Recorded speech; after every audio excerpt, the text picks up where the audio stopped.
Today's episode is brought to you by the Vegas Beer Guys. Everything sequel contains explicit language. And why the fudge not, you melon farmer? Hi. My name is Michael Shantz of the How Dare You Awards. Joining me, the man looking to cut me in half, Tom Stewart of Lonesome Whistle Productions. Say hi, Tom. Page turners, they are not. You're picking up right where we left off. I thought I'd reorient us where we are in the movie. Oh, that's good. And we also found out that the concept of bestsellers exists in the Star Wars galaxy Right. with that line. There's a galactic publishing industry apparently. Apparently, well, to your argument, there's just way too much of our world, slang included, in these movies. And this one in particular, and that's certainly a part of it. Maybe it's a Force afterlife thing. Maybe that's what the Force Ghosts do when you don't see them. They're just reading Jackie Collins. I was thinking more along the lines of, once you become a Force ghost, you actually are exposed to libraries and you think, you get all this knowledge and then you say to yourself, oh man, we really fucked things up, didn't we? And then, Force Ghost Jacastanu is still telling you that planets don't exist. And it's like, yeah, of course they don't exist. We're all dead. Listen, before we even get started, I have Don't you dare try to refocus me. I have an update for you, okay? Oh, no. We have been mentioning that I was, because, I had a vacation. I watched these movies before that. It's been a while, right? Yeah. So I'd been rewatching this movie. Tom, I stand corrected on Benicio del Toro. Good. Because I wasn't going to use it as a quotable, but at one point in this movie, he says blibbity blabbity bloop. I mean, that's just nonsense. That's not even an alien language. That's just nonsense. I was rewatching this, and I kept thinking to myself, I specifically remember saying, take out the stutter, and this is a good performance. Yeah. Yeah. I stand corrected. That guy is chewing up scenery left and right. It's really bad. Well, I have an update. If that's what you mean by an update, I also have an update. Okay. Because having this enforced break between two recording sessions for this episode, yeah, I got a chance to go back to the milking scene. Oh, I have that update as well. Actually, she does. I rewatched it on YouTube, and I listened back to the episode, and I said, "Isn't there a moment where Rey, where the giant Watto makes eye contact with Rey and she looks away?" And you were like, no, that never happened. Whoa. You are mischaracterizing what I said. No, that doesn't happen. No, that doesn't happen. And then I said, I don't remember that happening. I remember the look from Luke is what I said. I wish we could do all movies in 2 episodes, and then in the meantime, I can find out what you've been gaslighting me on this entire time. Although, to be fair to you, the way I described it was comedically better than what they actually did. Yeah, you're right. Because she does this kind of whole body spasm reaction. Mm-hmm. And all you need is, she doesn't even need to move her head. If she just kind of looked to the right, like the meme. Well, I also think they fuck up. Puppet. Yeah. I also think they fuck up the angle by editing to a back shot of her. Yeah. Yeah. Just keep it on front, but so it could have been cleaner and funnier. Yeah. But that's definitely the joke. Absolutely. Is that she doesn't want to look this giant Watto in the eye while it's being milked. Yeah, it reminded me of an episode of the Colbert or the Late Show with Stephen Colbert, where he was talking. There was some sort of placard with an old man. I think it was rules in a gym. and it was all the things you weren't supposed to You've do. But mentioned this before, yeah. he's buck naked and like drying his balls, but the cartoon placard, he's looking straight down the barrel of the camera at you. Yeah. Reminded me of that. That's what they should have done. I mean, that's what they should have done. So yeah. I was interested to go back to that and find out that I hadn't Mandela affected it, contrary to You your were correct. gaslighting. I was gonna get. This is but a I'd misrepresentation of what I said and Well, did, you see, sir. that's also gaslighting. What you're doing now, you're gaslighting the gaslighting. I am not. I never said no. You're crazy. That didn't happen. But I'd misremembered how funny it was. It was less funny than I remembered it to be. Well, you know, so in the last few days, I've been rewatching this movie maybe Wow. a half hour at a time. That's how I watch every movie these days. Yeah. For this podcast. I don't know, you know, I'm closer to calling this a bad movie again.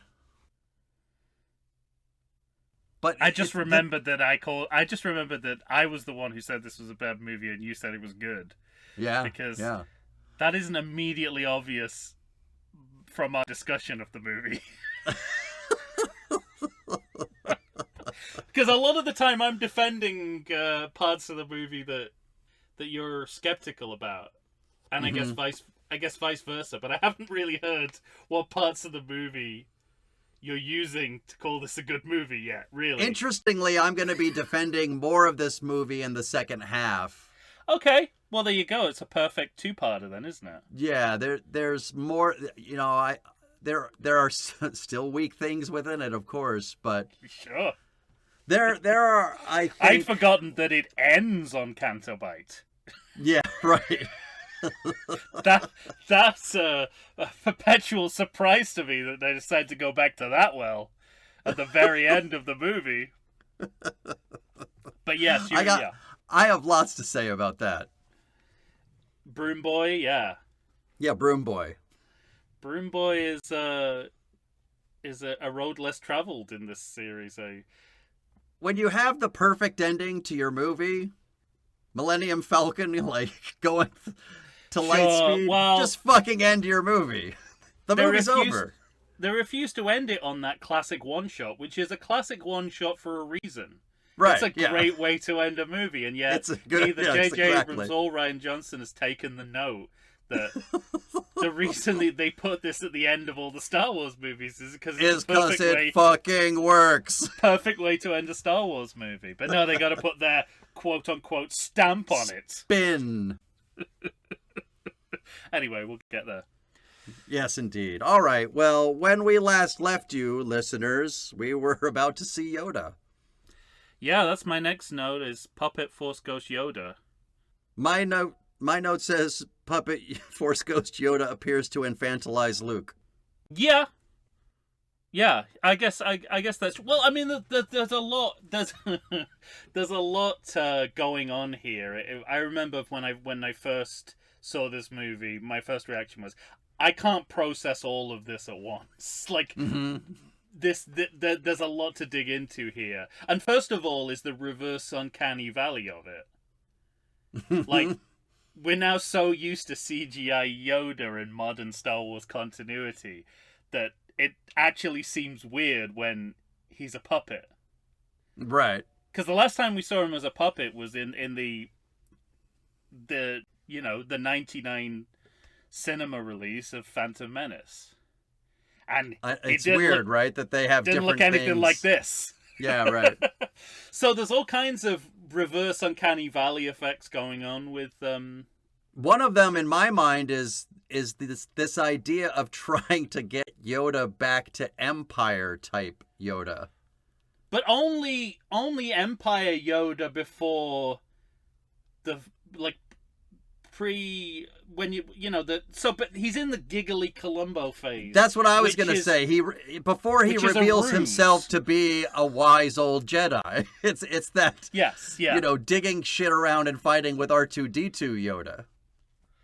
That's it. And it's kind of they're trying to reclaim the lovable Yoda And I guess, again, it's a riposte to the prequels, and he was devoid of a sense of humor in those movies, so they're Yes, right. overemphasizing it here to counterbalance that.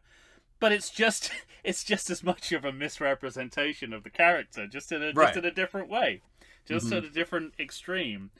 Also, another one of the kind of key flaws here, I think, is that he looks like he can barely move. Yeah. Now, that was never a weakness of Empire Yoda. Right. There was never a moment where you were like, that puppet can't go anywhere. Mm-hmm.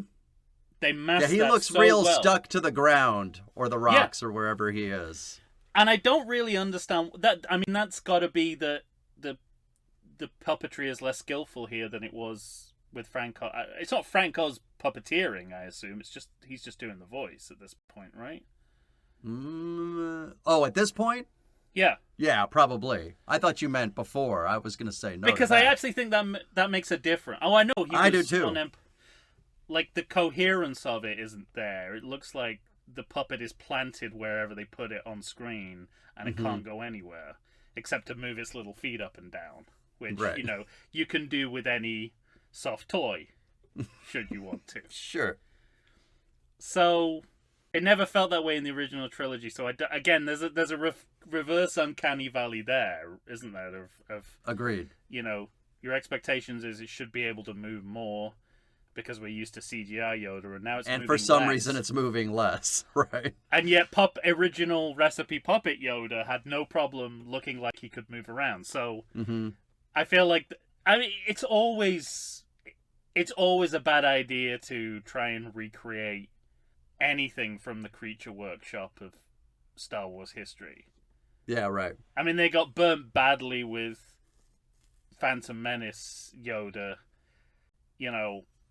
Whoever redesigned that as a it must have, that religious painting of Jesus that you remember that woman who restored the picture of Jesus? You say it like there's only one. Well, there was a famous viral kind of story several years ago of a religious painting that was restored by Oh yes, a woman, and she took the face of Jesus and it made it look like Alice Goon from Popeye. Right. And that's what that guy in Phantom Menace did to Puppet Yoda. It kind of So looks it's like a always a bad shmoo. Isn't there a ghost kind of a face called a shmoo? Is that? I don't know, but to me it looked like that Wilford Brimley's pet from the second Ewoks movie. That's what it looked like to me. Of course it did. And maybe that's what the guy who designed it thought Yoda was. Yeah. It's perfectly possible. So, and then so I like the fact that he's more fun. Mm-hmm. But it's at the expense of some of the characterization. Yeah, agreed. And I where do you land on the content of the scene as well? Well, it's interesting that it takes Yoda to die before his pedagogy starts making sense. Because, I think that the most profound thing Yoda ever says was the greatest teacher failure is.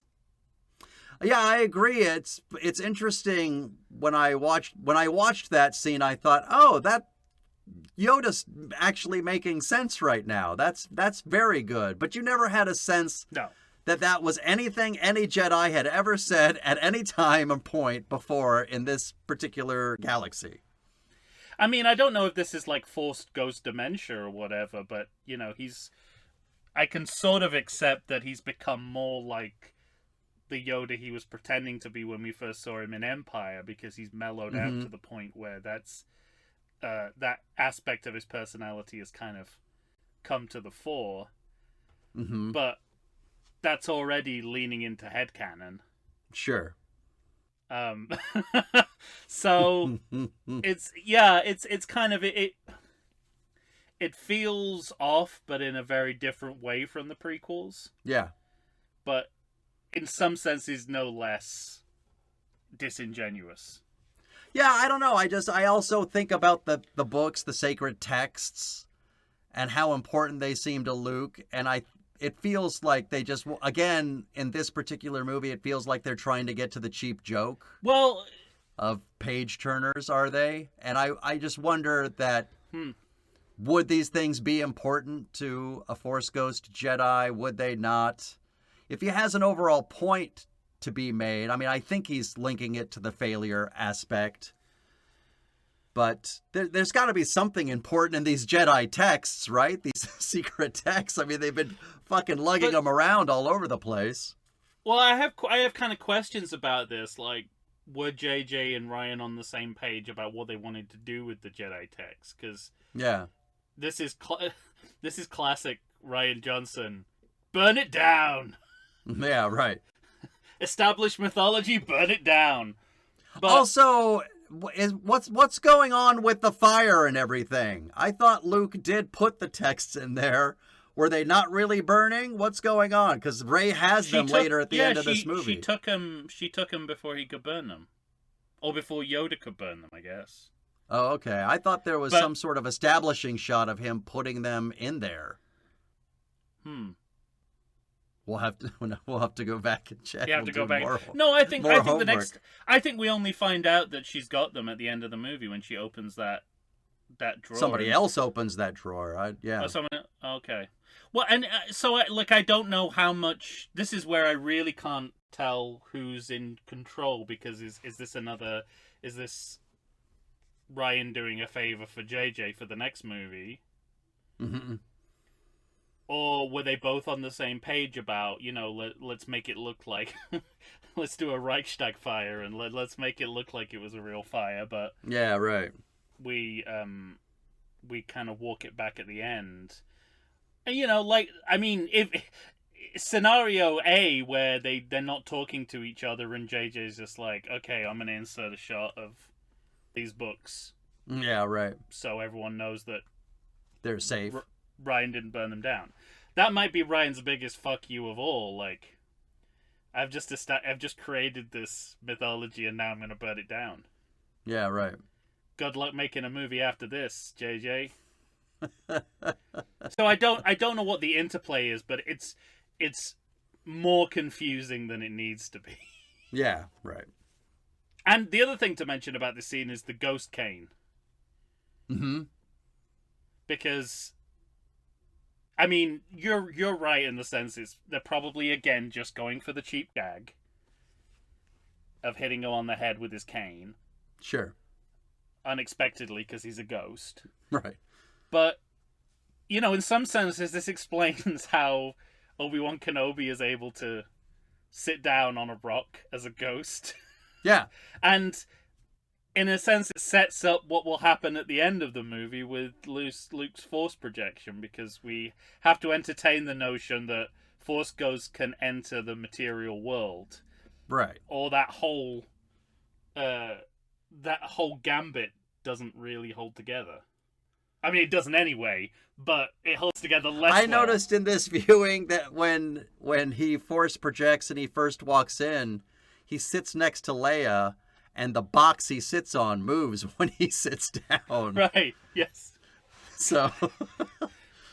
yeah, couldn't you find one other take where that thing's not rumbling underneath his ass?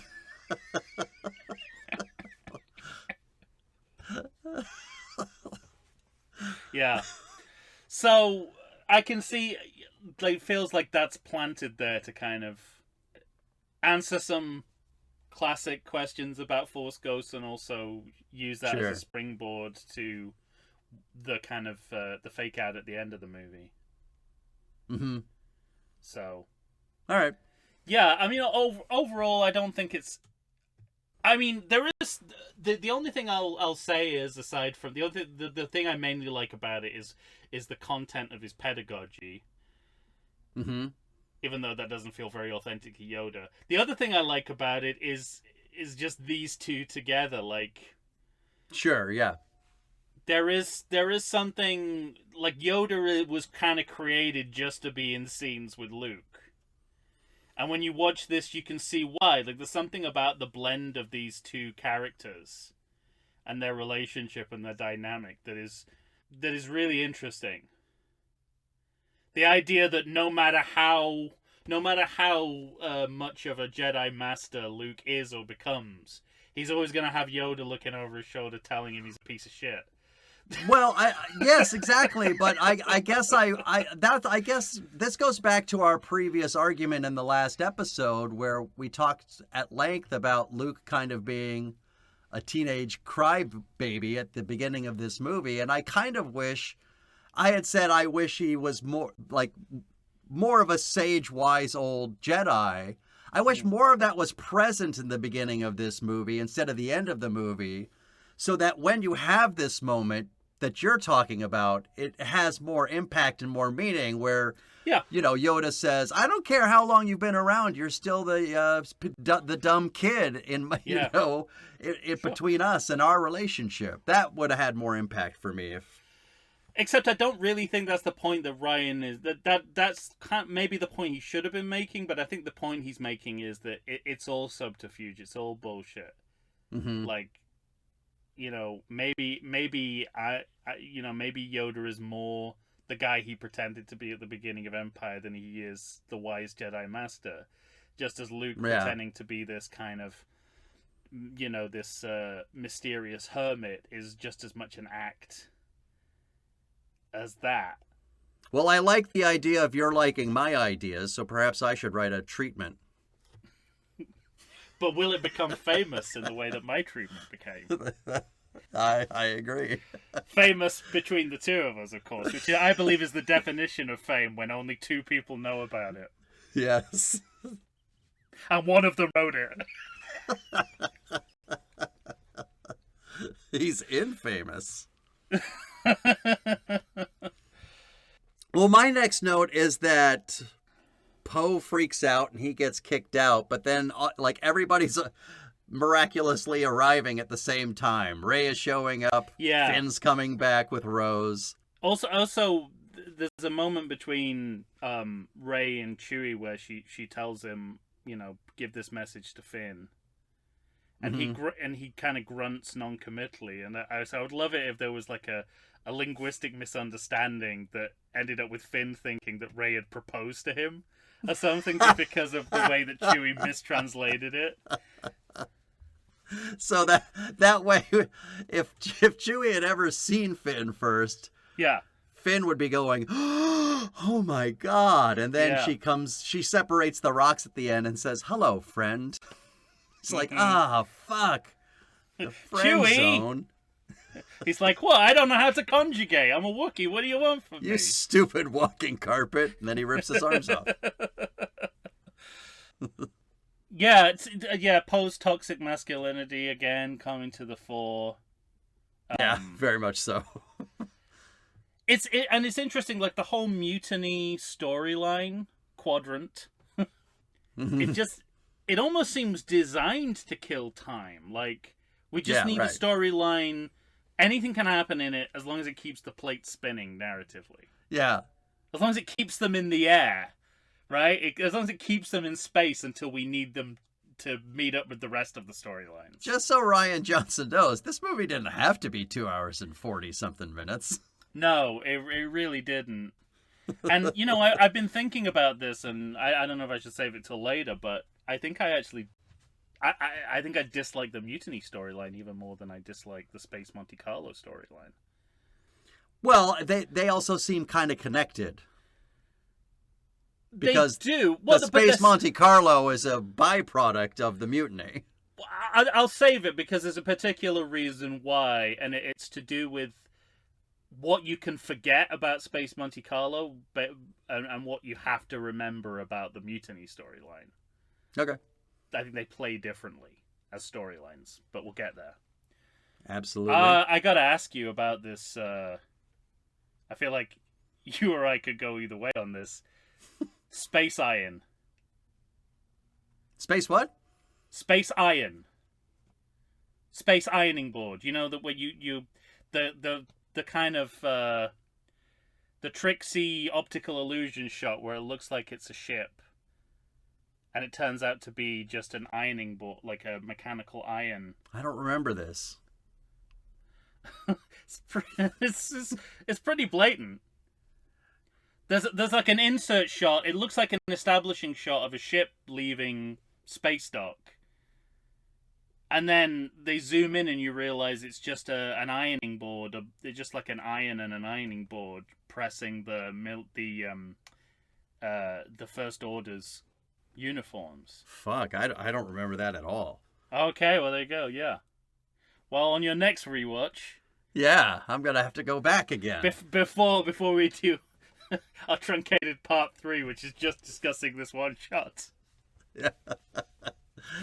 Well, when you have an opinion about it, let me know. It sounds like it sounds stupid. It sounds infinitely stupid. I like the idea of it. It reminds me a little bit of the kind of 2001 jump cut idea. Mm-hmm. In reverse, I suppose, but it very much comes across as tricksiness for the sake of tricksiness. It doesn't fit into the drama in the same way that the jump cut does in 2001. That's a storytelling move. This is just right visual trickery for its own sake. Okay. Or I'm the only one who noticed it. Mm-hmm. We've got a 50-50 split. You didn't notice it. I did. Yeah. Maybe. I don't know. It happened in my mind. I guess I was too busy wondering why there's an evil BB-8. That black BB-8, when we heard in the first movie in this series that BB-8 was one of a kind. I got to give them props for how they're able to give that droid an evil look.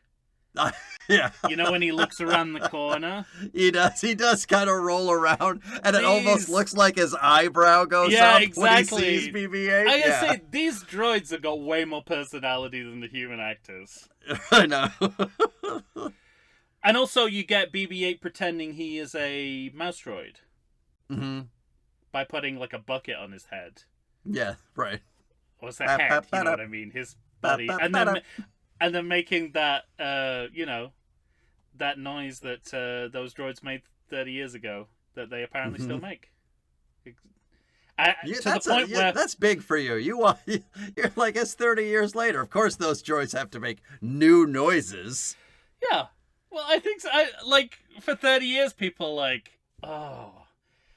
I mean, people must be like, I honestly... change it. Just like it's like changing a ringtone. I can't listen to that anymore.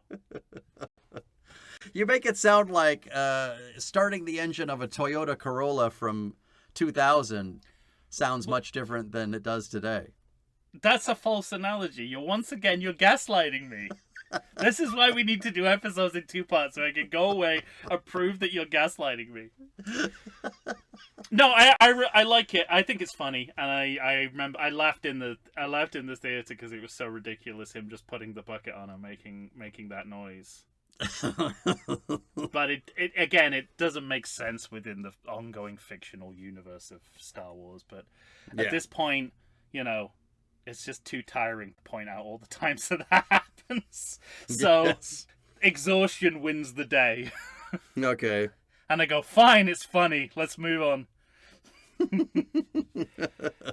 And I've got a Space Del Toro note here that they want you to think he's a Lando type and then subvert that.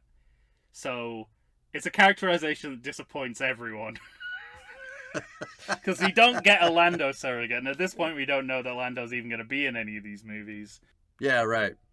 And but what our investment in that character is completely undermined by this turn. Yeah, I mean, I guess that's part of the reason that whole storyline I hated to the degree I did when I first saw this film, because it's disappointing on every level. Yeah. There's and I think this is the nail in the coffin of we're not even going to have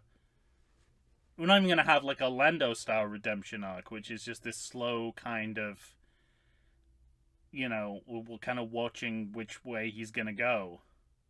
All we get from him is maybe, the word maybe, because Finn says you're wrong about Well, blowing and up that's the most nihilistic part today of it all, and tomorrow. Yeah. Because then it's like, I don't even believe in what I'm doing. Bye. Yeah, Like, exactly. and and you he have- walks out of the film forever.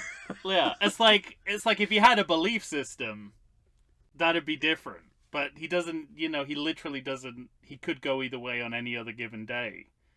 Which, Yeah, he's going to sell them out tomorrow too, so long as it benefits him.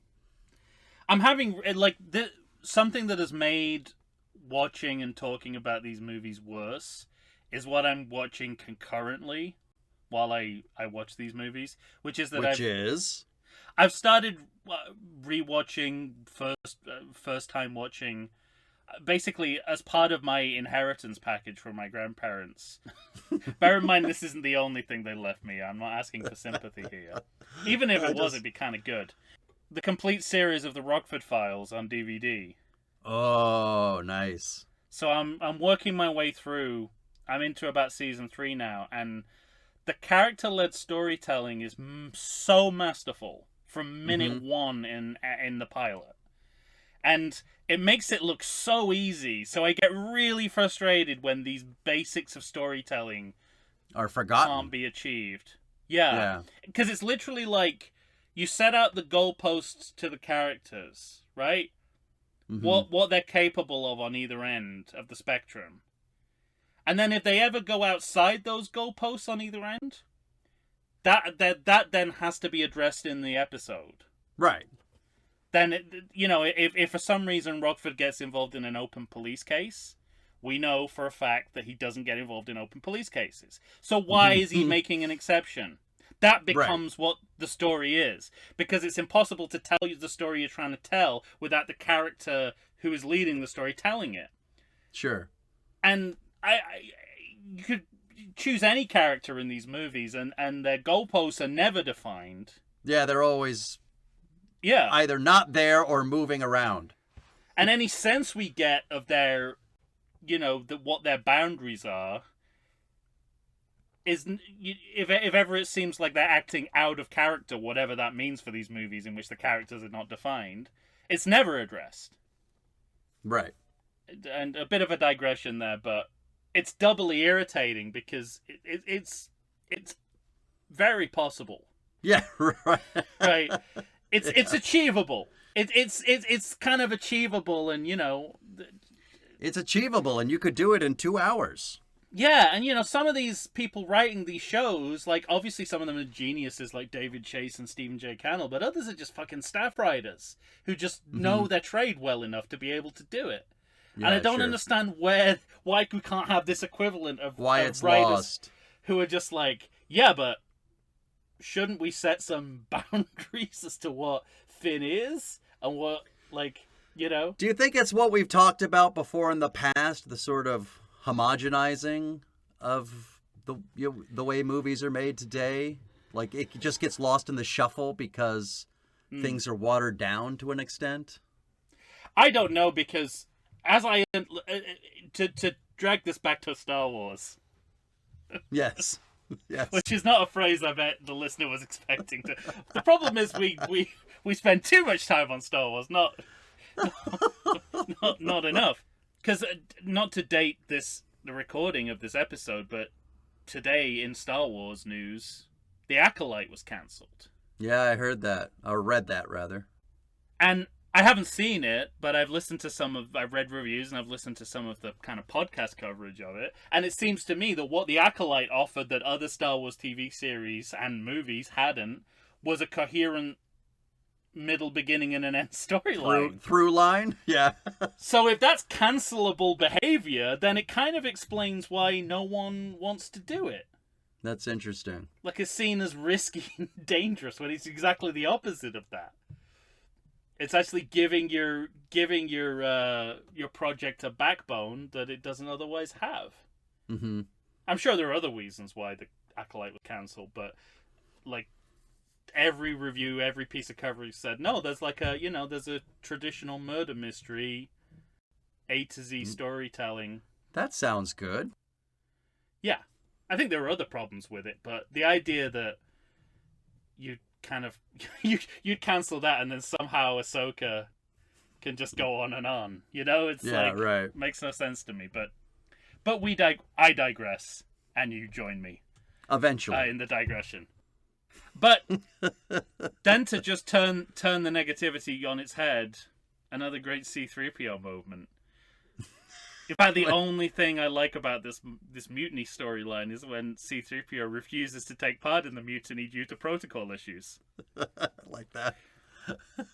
How did they get this character and literally no one else? This is like, they know exactly how talk about goalposts. You know C-3PO's goalposts. He's just told you. Right. I'm a protocol droid. I can't mutiny. Bye. I can't do that shit.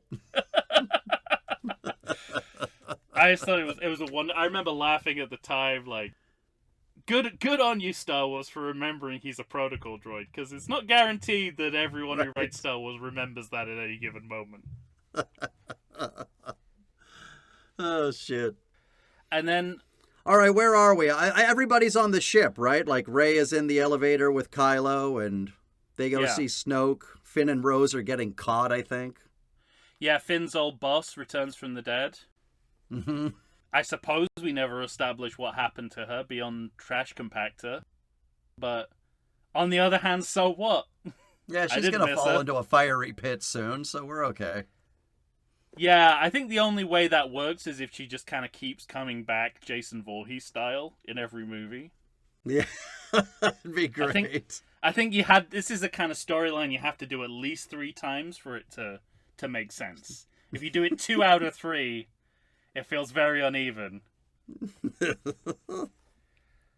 Well, this is where the mutiny storyline alienates me completely, because nothing that happens in Space Monte Carlo changes anything. Right. Changes your perception of anything in the movie. But the mutiny storyline does, because it makes the Resistance look like turncoats who are not fit for purpose of their job. How quickly they turn against authority shows me that they're not the people involved in the Resistance are not fit for the job, and that kind of haunts you for the rest of the movies. I think I think the big problem with the mutiny too is I don't even think the movie can show us, because in the end none of what happens on Monte Carlo matters. Yeah. They can't show you that what Finn's doing is right. If you're going to be the rogue and go against the grain, then the choices you make have to be the right choices. And this movie shows that that's not what happens, because they couldn't even get the actual fucking code breaker. And nothing they do matters. They all just get caught. And Poe gets stunned. But what I'm saying is I think that's less offensive than making the Resistance look this ridiculous. Because they've got to go on and effectively be the heroes for the rest of this movie and then the next movie. Mm-hmm. And so you're always thinking about the time that they, turned on a dime and tried to murder their superiors. I don't think they go that far in terms of murder. I mean, I know Poe pulls his gun on Holdo and does that shit. If they move, stun him. Yeah, right. Paraphrasing the Wild Bunch. Mm-hmm. Yeah, I just don't think this movie makes a clear choice. No, that's true. In who's right or wrong, and it makes the Resistance look just hapless. Yeah, but that's a problem, because they're going to be our heroes for the rest of the trilogy. Yeah, right, yeah. But in Space Monte Carlo, what happens in Space Monte Carlo stays in Space Monte Carlo. Clearly. Until the end of the movie, when it turns out that Space Monte Carlo was the most important part of the story. Yeah, in the end, apparently, it inspires. Sure. And Leia recovers, right? She recovers just in time to stun Poe and stop the mutiny before it really gets going. Yeah. Before there's bloodshed, essentially, I think is the implication. And then they immediately Leia and Laura, as I've referred to them. We'll go in world and out of world. they're mainly like, this Fletcher Christian type. He's all right, really. It's like you can't have it both ways. He's either a toxic man. Yes, exactly. Or he's not. You can't. You can't sort of split the difference and say, well, he's a complicated hero. It's like, well, you can argue that, but there has to be more balance because he's one thing in one scene and then another in another. Yeah, you can't show him to be a piece of shit and then with a wry smile say, I like him. Yeah, and that feels like something that modern movies do a lot. Like, they take the negative characteristics of a person rather than trying to show the audience why they have redeeming characteristics. They just have someone go, I like him. Mm-hmm. But they give you no compelling reason as an audience to like them. Right. I always thought we'd get a better scene between two of Hollywood's greatest arguments for Nepo babies. Laura Dern and Carrie Fisher. It's kind of flat. It doesn't really... No, yeah, I agreed. But you have to work quite hard to get those two actors in a scene and it feel flat. Like, I feel like you have to work harder to make it fail than to make it work. Yeah, and part of that is only giving them about 90 seconds together. Yeah. So she's going to stay behind with the ship. She is indeed. So she thinks at this point, although the plan will change once she realizes, once again, technology we've never heard about before means she has to stay with the... Isn't it like taking a Pelham 123 Dead Man's Break kind of? Yeah, there's Space Dead Man's Break. For some reason, there's not enough technology on this ship for her to go with them. Yeah. Meanwhile, we're gonna catch up with Rey and Kylo in 50 Shades Darker Red Room. That's fantastic. It is. That's exactly the feel. I love all these. I love this whole sequence or everything that happens around this sequence. Well, this is part of the movie that I was going to start really defending. Yeah. Because I think the ideas behind it are really great. The idea that Kylo Ren is masking, finally, what he's going to do. Yeah. And that, I like it a lot. Snoke can't see it. Those ideas are great because it shows a maturation possibly within evil or darkness. Yeah. Despite that, it shows that he's growing up within his Jedi-ism, if I may use that terribly odd word. Sure, why not? And Jedi's not a normal word, is it? I mean, there's not much you can do it to make it normal. And it's funny because I think these movies, I think there's ebbs and flows, there's high tides and low tides. Because I can't decide whether or not bridging Kylo Ren and Rey together was a good idea overall for these three movies. I think it muddies some stuff, but they're so good together that for the most part, I'm on board for all of it. Yeah. And then there are always good ideas within it. Whether or not it handicaps the movies overall, I'm undecided on. But there's always enough good stuff for me to think, I'm kind of glad they went here. I like a lot of this stuff. And the idea of them working together. I think there's good visual shots when he does cut Snoke in half and the lightsaber's coming towards him and Rey's hand comes up and all of a sudden it's on against the Red Guards and they're working together. Yeah. All of that works for me. And it's an inversion of the solo kill, so it's kind of, more subversion of expectations and directly undoing something that was done in the last movie. Mm-hmm. I think part of what he says, I know what he quotes himself saying, "I know what I have to do." Except this time, right? He's gonna destroy the villain, cut that fucker in half. Hero. Yeah, yeah. Well, and I'm just like immediately thinking about even at this point because he gets mauled, and I'm like, and there are a pair of spider legs around that you could strap onto him. And it's like, this is not a foregone conclusion that he's dead. Well, until It's not the Hux, disability it once was. when he sees him later and that tongue is sticking out, I guess it feels final in that moment. Yeah, it does, and it should be, but you know, he get himself a couple of or like 8 spider legs, and he'll be fine. Yeah. And then, you know, we go into the fight sequence, which, as long as you don't look too closely at how slowly every guard is moving, That's my note. Yeah. is the coolest action sequence in Star Wars. Yeah. As long as you focus on the foreground and not the background, because if you look anywhere but the fighting, you'll see just a circle of guards standing around waiting to start fighting. Waiting to take their turn. Yeah.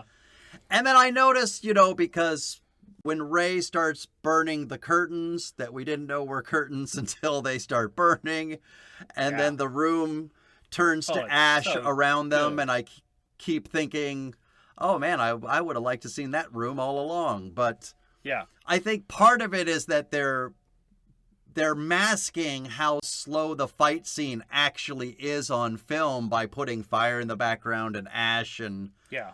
smoke and that kind of thing. But you can't, I think about the duel in Phantom Menace and then the great fight scenes that we get in Empire and Jedi.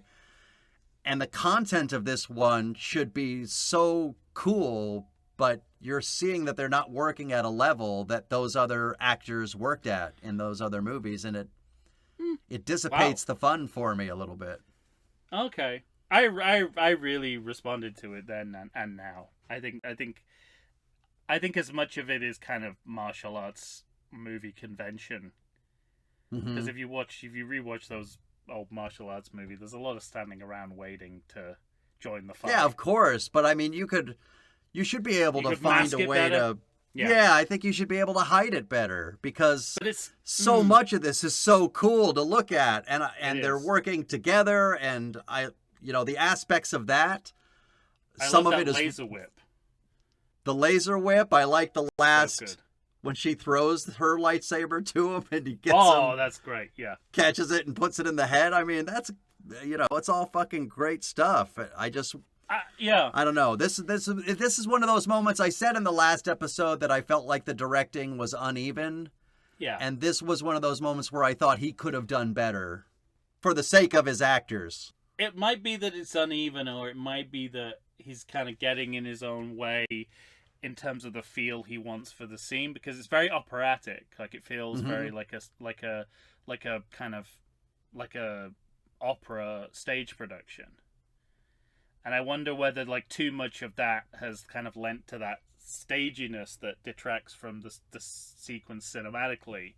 Now that you mention it, I mean, I don't have a specific note about the music, but the music itself doesn't seem to be have the same kind of crescendo that those other fights have, and the music that is in those scenes. So that might be a part of it. It probably is a part of it. It doesn't feel as choreographed as the music was in Duel of the Fates. So that's maybe going a little overboard. This is kind of going underboard. Yeah. If indeed that saying exists. When you go underboard. Yeah. Even before the fight starts, there are things we've talked about it before, but within the Jedi powers, I don't like the floating around and being able to stop each other with just force. I don't know. It's powers. It's pretty visceral and badass. Compared to other uses of the Force in this trilogy, this felt more down and dirty.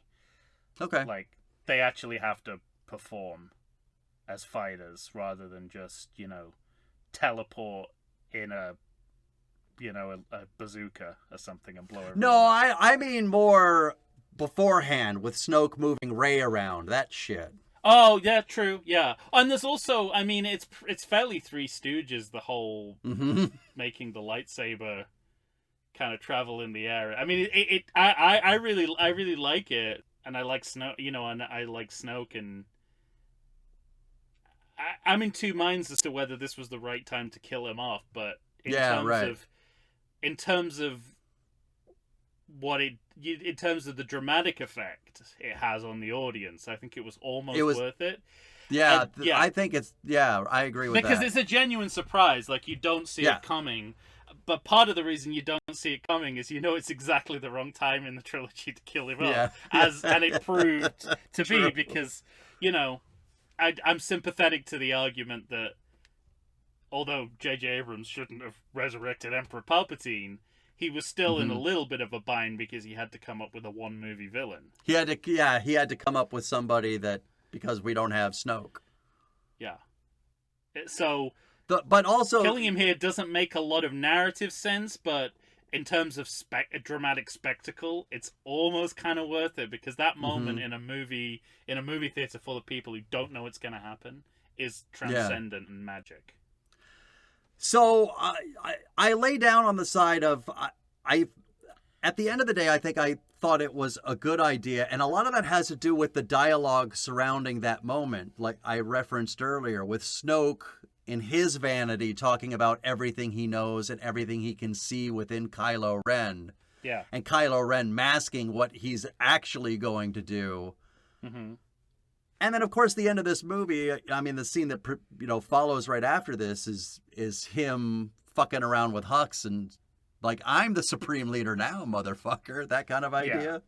And in that, I think they were going in that direction, but they were too afraid to have him be the bad baddie because they want their redemption arc in the next movie. Right.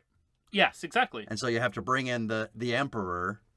But there are good writing ideas and notions within this one scene that work. Well, I mean, because you sort of, we keep stum about whether this means he is redeemed or not until the end of the fight, until we get a really cool fight out of the way, which is how I would have done it too. And then Rey thinks that means he's converted back to the good side, to the side of the light, and he's like, no, this means no one can stop me. And I just sort of it means we should join forces, let them all die, and let's exactly. And it's and really that has good. echoes of Vader with Luke Skywalker saying, let's rule as father and son. It absolutely does, and it also has echoes for me of the. I think the dramatic idea of the attractiveness of this sort of burn down the old world order argument, which politicians like Trump have taken all the way to the highest office in the land. Right. And it's a reminder, and of course this movie's made during the Trump presidency, or at least part of it was.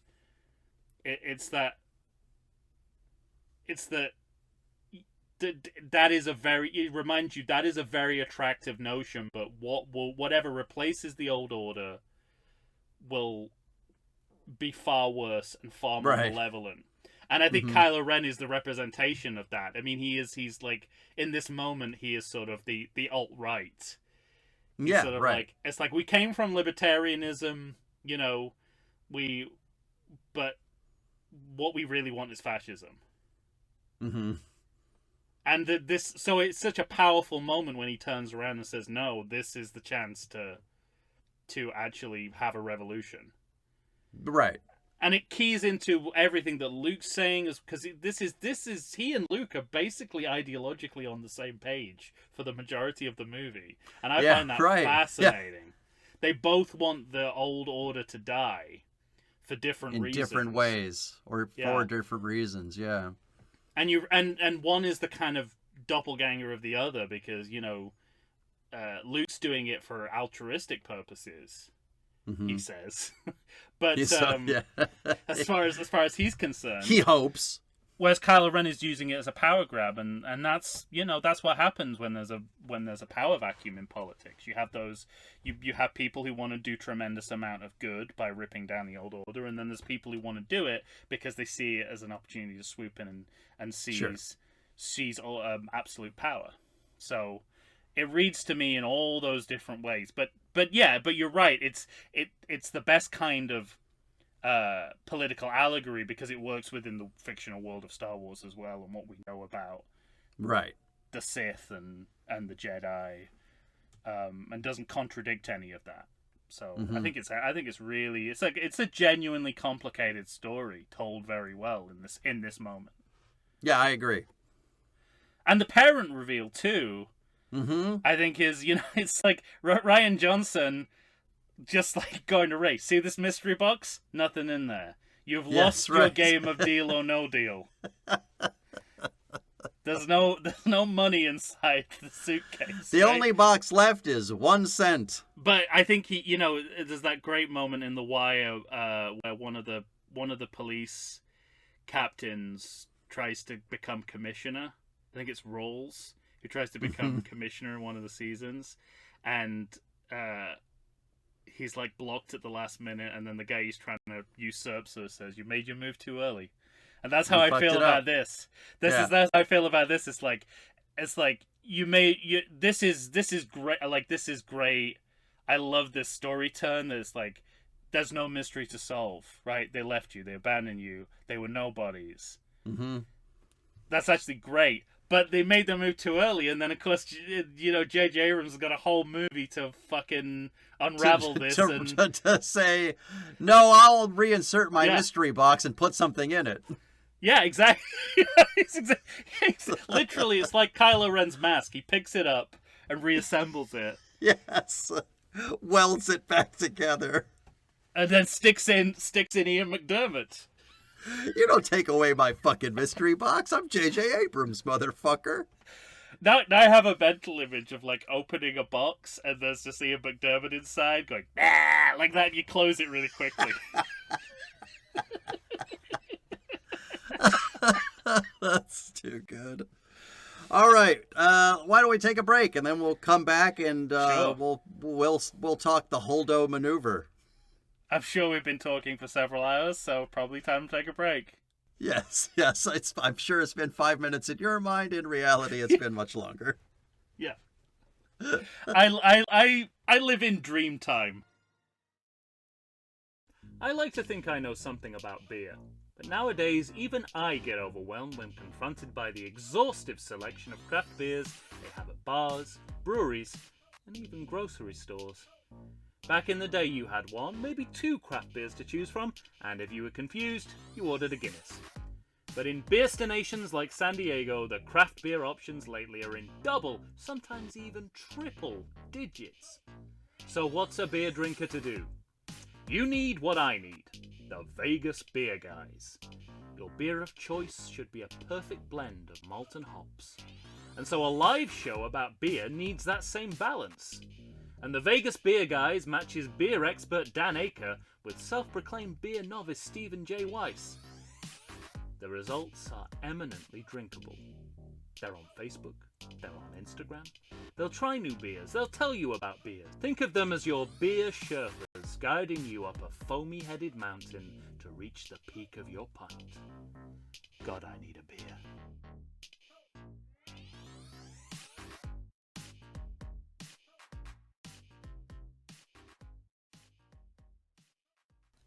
And we're back, ladies and gentlemen. Tom and I are here, panting to the finish line of The Last Jedi. Like many a crystal critter. Oh, the crystal critters. You already mentioned how much you like them. Yeah, I mean, I love a cute animal. But we're In not dog there or yet. bird form. No, we're not We there. got it. No. We got to Well, get to close. the Holdo maneuver, which will already have a name by the time we get to the next movie, which is, what, hours after this movie ends, narratively? Well, Finn They already became a got names legend in for a it? matter of hours, so there's no Yeah. reason why this shouldn't. Yeah, the Dern maneuver, bringing brings all the 4 plots together and avoids the writers having to make any decisions about the writer. It's Ryan. It's just one guy. It's Ryan Johnson. But yeah, this is the kind of the nexus of all the 4 storylines. Mm-hmm. Because it affects it. This has a ricochet effect on every storyline. This one action. Correct. So Narratively, it has punch, though. It feels like the end of the movie. yeah, and you know, I want to give credit that, you know, the silence and the Yeah, that part kinda, works. it's a beautiful moment of pure cinema. Mm-hmm.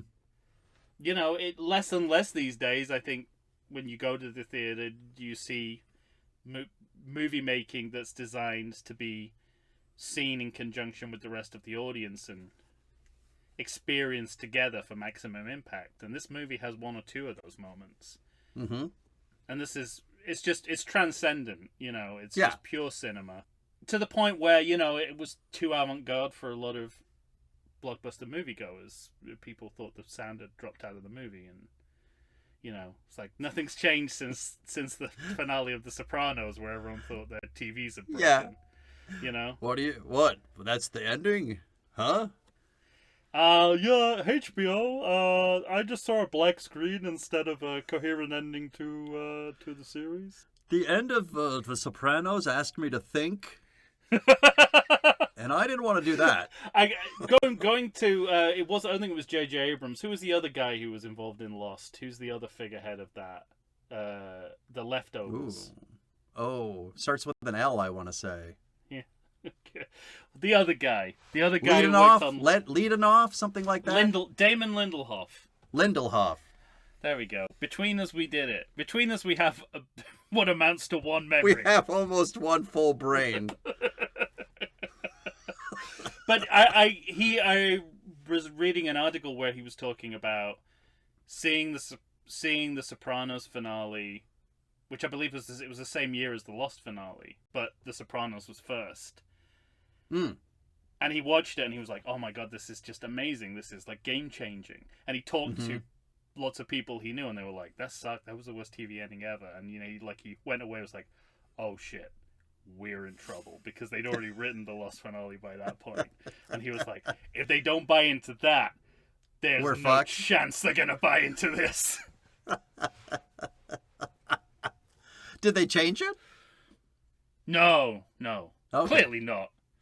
I mean, even I know what happened at the end of that series, and I've not seen Having not watched it. Having not watched it, yeah. Okay. Because, you know, I've been told by anyone who has that it's not worth sticking around until the end because everything is undone in the final episode. So, you know, I can't sit through another Sent Elsewhere. I'm sorry.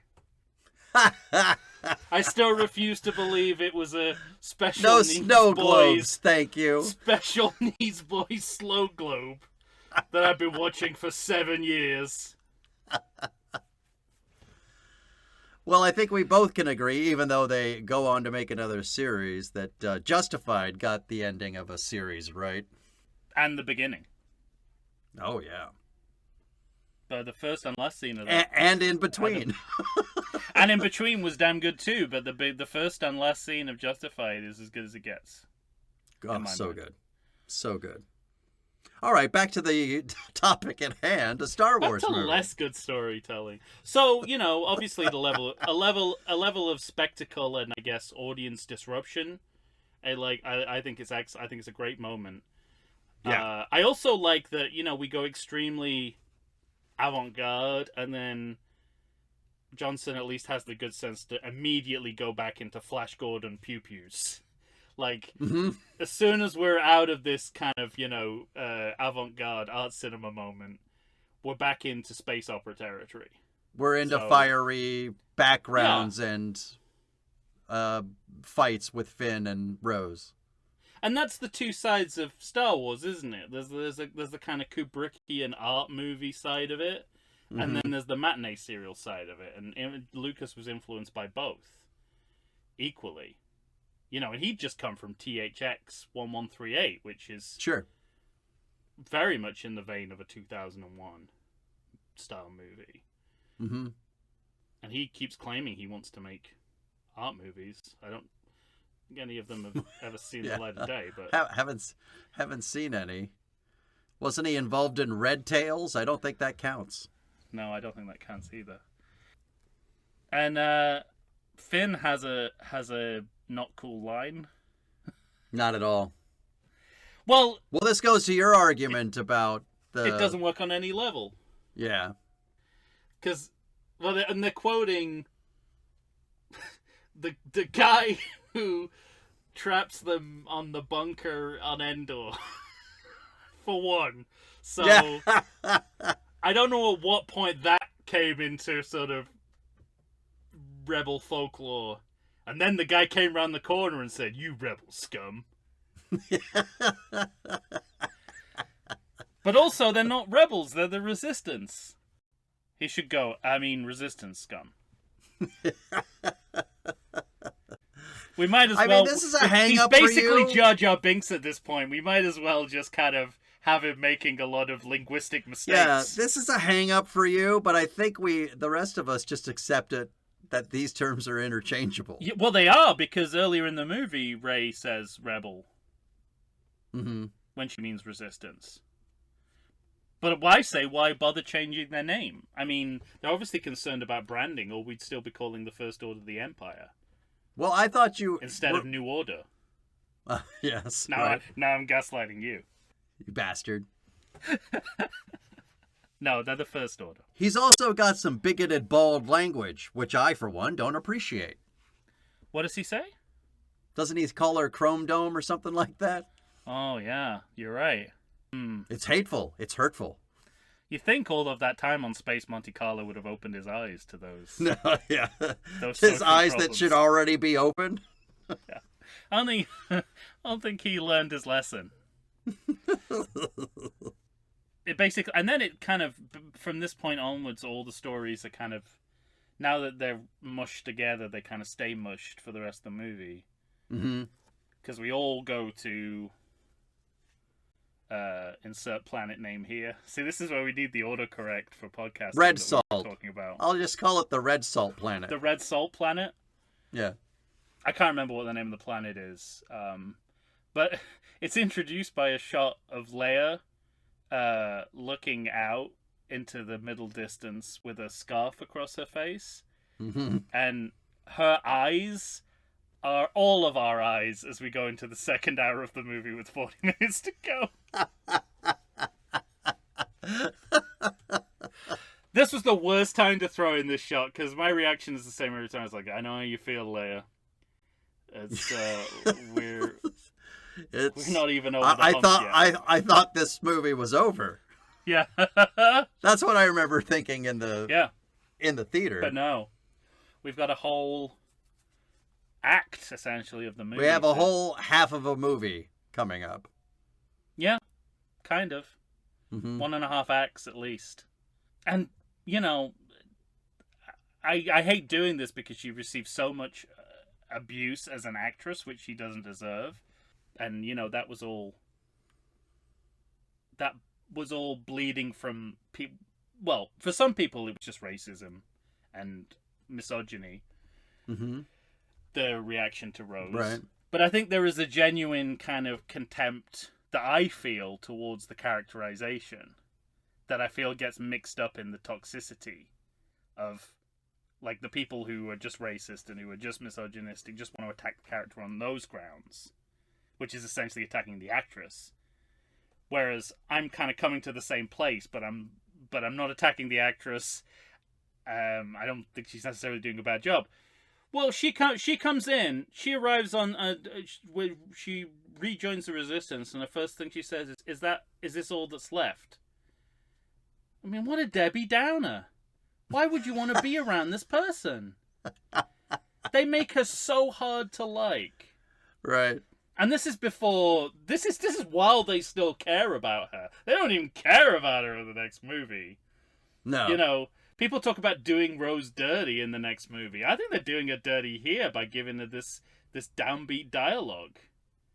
Every time I watch this movie, not that I've watched it a lot, but I have to remind myself that she survives the movie. Yeah. Because they make it seem like she's dead.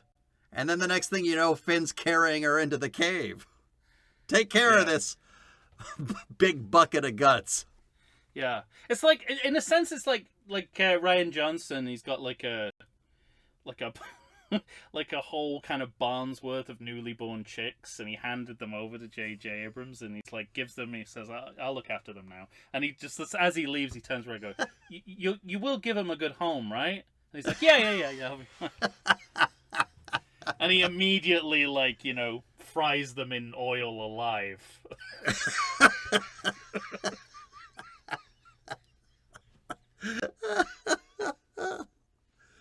Oh, shit. You monster. Yeah. Well, let's True go story. back to the things. Yeah, true story, everyone.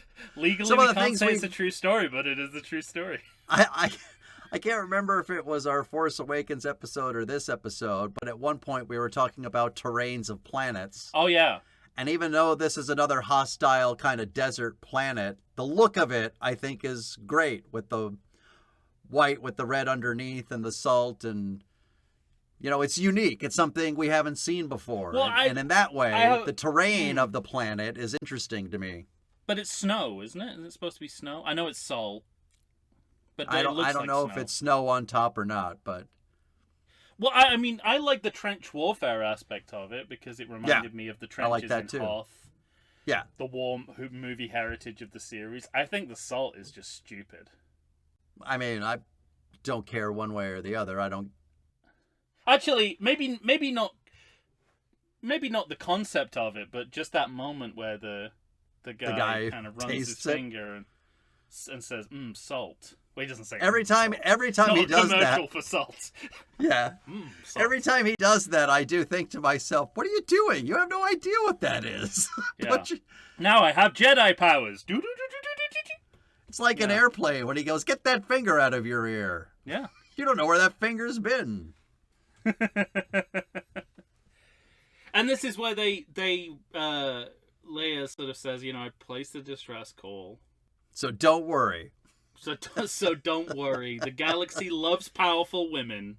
They're Yeah. gonna respond. And I think the way that I don't think we realize at this point that literally no one is gonna respond. But that does feel like the difference between making a film in the Trump era, in the actual Trump presidency, versus making a movie in the pre-Trump era, where you're kind of worried that that's gonna happen. And Yeah. this seems more like acceptance that, the world is fucked. Well, I think in the ranking And this is episode, exactly how it would go down in right. America. in the ranking episode, you kind of mentioned the gaslighting of the movies, where, don't tell me that the previous movie didn't say that nobody shows up, because that's what happened. Yeah.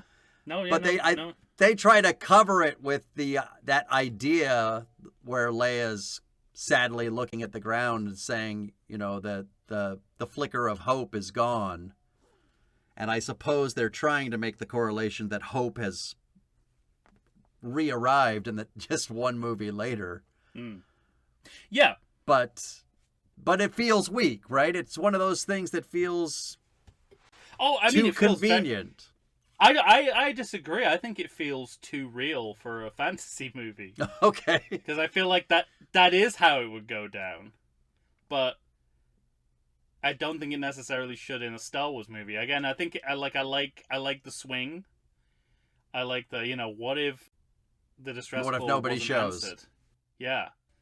Like, that's an interesting idea, but it's kind of unsustainable, and I'm not surprised it gets retconned in the next movie. Although, inelegantly and stupidly. Convenient as well. Yeah, and I guess that the problem is as well is it's sort of like, I guess, is it doing in a last movie, not that they knew it was her last movie, but you're doing Leia dirty again, because it sort of doesn't make sense that she wouldn't have the pull. Yeah, right, exactly. They'll all show up once you're dead. She's like Kane. Well, that's it. not I mean, that's the nice. implication of the next movie. Yeah, she's like Kane in High Noon, right? Yeah. But except she doesn't even have the drunk guy with the eye patch. Kind of like, no, it's okay, Bill. You stay at home. It's like, right. I'm ready to come help you. Yeah, no, it's fine. You I'm stay. good without you. Yeah. Like they don't. She doesn't even get that dignity. It's just like, nobody was home that day. It's like the Seinfeld joke about it's Larry David's joke about the it's good that they didn't have answering machines in the days when they were forming pussies.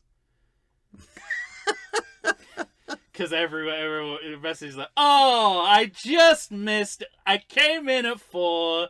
I saw the message. It was light, and I was light enough. I went there. I was like, oh, but the pussy was at noon. I was like, I can't. Even if the gunfight lasted all afternoon, it'd be over by now. They go out to attack the First Order, the laser, arriving with Walker. Yes, and walkers. And they're taking them on with what, if the prequels had already had their mini revival at this point, would have been racing pods. But because it's still not commercially safe to pull from the prequels, they're these kind of ersatz junk ships. They look like push carts. Right? That wouldn't it have been great if dads those were and old sons racing... make together? Wouldn't that have been amazing if it was like they had a pod race here and, before they left? Because that's basically what it looks like anyway. And it would have been a really nice pull of, like, it would have kind of, most people remember the pod race fondly, if not the movie, so I don't think people would have minded. Well, this is the second time in this movie that the Resistance / rebels are choosing to attack with things that have no armaments. Sure. I mean, the bombers have armaments, but you have to travel like 4,000 miles to get over something, and it just seems like weak sauce. Even for the Resistance, this feels like a bad way to attack. Yeah, and they have to work really hard for the First Order to look like they believably lost this battle. Mm-hmm. And again, it's really like it's just their arrogant and absolutist battle tactics. It's their refusal to be flexible in battle. That means they don't wipe them out immediately. Mm-hmm.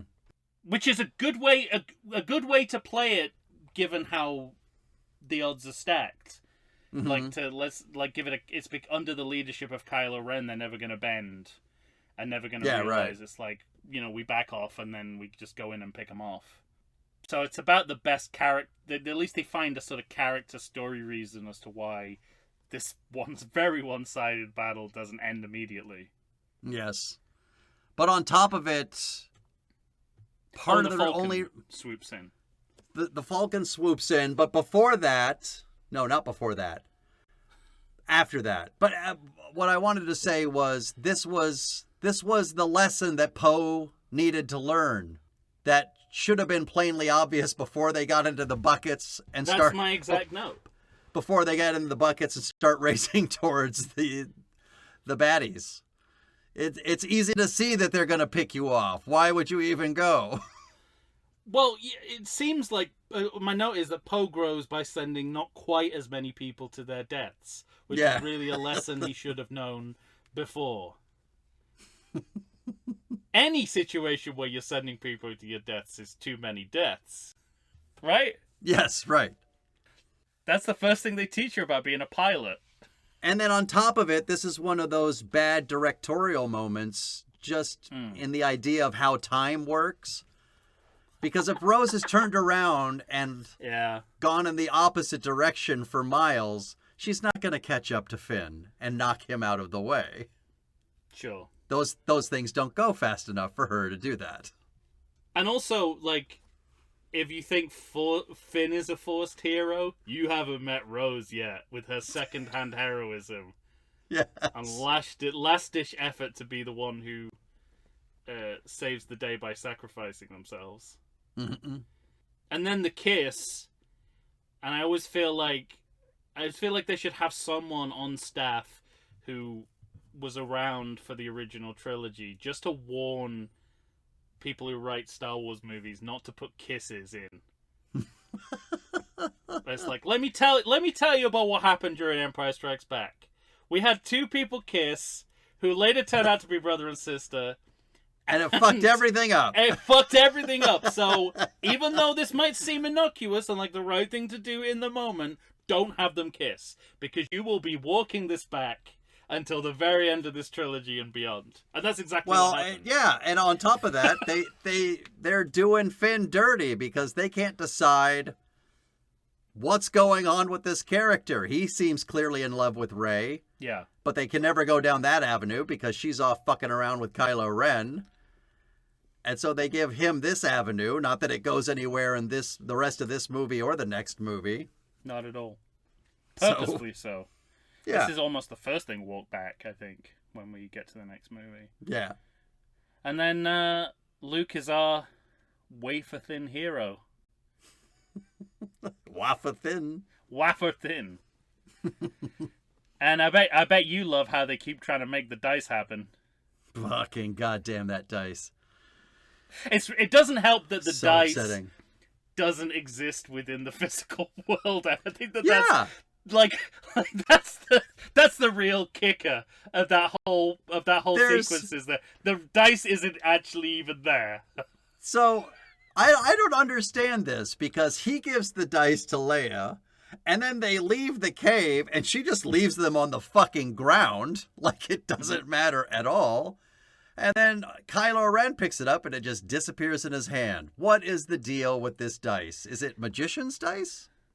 Are there magicians in this world? What's going on? It was part of the. I took it as part of the force projection. So he didn't actually take them off of the Millennium Falcon as a Force ghost? No. I think everything that Luke... Not ghost, a Force projection? I think it's all force projection, yeah. It's force projected down. Well, that's why it disappears at the end. Okay. I mean, that's what I listen, as I say it, that explanation is riddled with problems. But I think it's as good as we're going to get, to be That's why honest. Leia left it behind. She's like, I don't have to carry this. It's not even real. Well, or she's like, I don't remember these from when I was on the Falcon, so I don't know what the these were never on the significance of these Falcon are. when Yeah. I was... I watched Star Wars on VHS. I never saw them. Yeah. It was pan and scan when I watched it. It wasn't in the frame. First of all, this is the first scene that Carrie Fisher and Mark Hamill have together. Mm-hmm. They look right together, and this is the first time... Oh my god, as I've just realized, this is the first time that they're sort of post learning their brother and sister together in a movie. Does he leave? Well, he tells her. He on immediately Endor. leaves, and then he comes back and hugs her at the end of Return of the Jedi. This is the first time they've done or said anything meaningfully to each other. Since then. Poor choice of words, to each other. I meant with each other, of course. We've seen what they do to each other. So I'm still into it. If you're still into it, I don't know. You know, and the dialogue isn't great, and I don't know why we keep going on about her hair, but yeah, they look right together. They look like they belong together. That's true. It's a nice moment. But it's very, I mean, again, but we're also going back to the same old Christian mythology, Deus Ex Machina storytelling. Like, why does it take this, this kind of Jesus rising from the tomb to save the day? It's like, why can't Leia be the light? Why does Luke have to be the light? Like, Leia is a resistance general. She's capable of leading this fight. It's just that nobody believes in her in the way that they believe in Luke, who, by the way, isn't there and is just an apparition. Right. See, even more reason why they should follow her, not him. Well, It's Hillary Clinton all over again, basically, isn't it? It's like, no, we actually want a specter of what Hillary might be rather than actually Hillary. Yeah, the only way the plan works, though, is if it's a force projection. Which I suppose she could do from inside the cave, but... Oh, you mean her do the force projection? Yeah. Yeah, but the movie consciously decides that, her reinforcements are coming, so this is the only way that they can save the day. If her reinforcements came through, then that could be another way that they figure it out. Well, yeah, I mean, Luke doesn't even tell him that that's what he's doing, is stalling for them. Poe has to figure that shit out. Mm-hmm. Well, I think C-3PO figures it out immediately. Mm-hmm. Because he can detect life on his sensors. And the way he's going over to Luke and talking to him, then Luke winks. And I think the wink is, I know you know I'm not real. Knowing? Oh, interesting. Shut your mouth like you've never done in your entire life. I do like it later when he's telling the odds against finding an opening. Oh, and Poe keeps good. telling him to shut up, and then he says, to 1. To 1. I love he just gets it. Again, this series knows C-3PO far better than any of the characters. Of course he's going to finish that sentence. And, you know, I like the double kind of play of this, that you can have Luke as this crotchety old hermit on the island and have him as the Luke that everyone wants. Mm-hmm. And you don't have to sacrifice either by making him a force projection. And so this is very much the Luke that everyone wanted, but Rian Johnson also is trying to say that is an illusion. Like, that's never going to be that's never, you know, people don't age that well. Right. So this is, you can have this, but just bear in mind it's not real. And it could never be real again.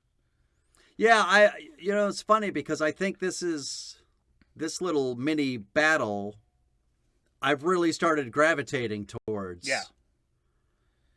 Especially the moment, when Kylo Ren is saying everything he's going to do, and when Luke echoes what he had said to Rey earlier in the movie, and he says, wow, every word in that sentence was wrong.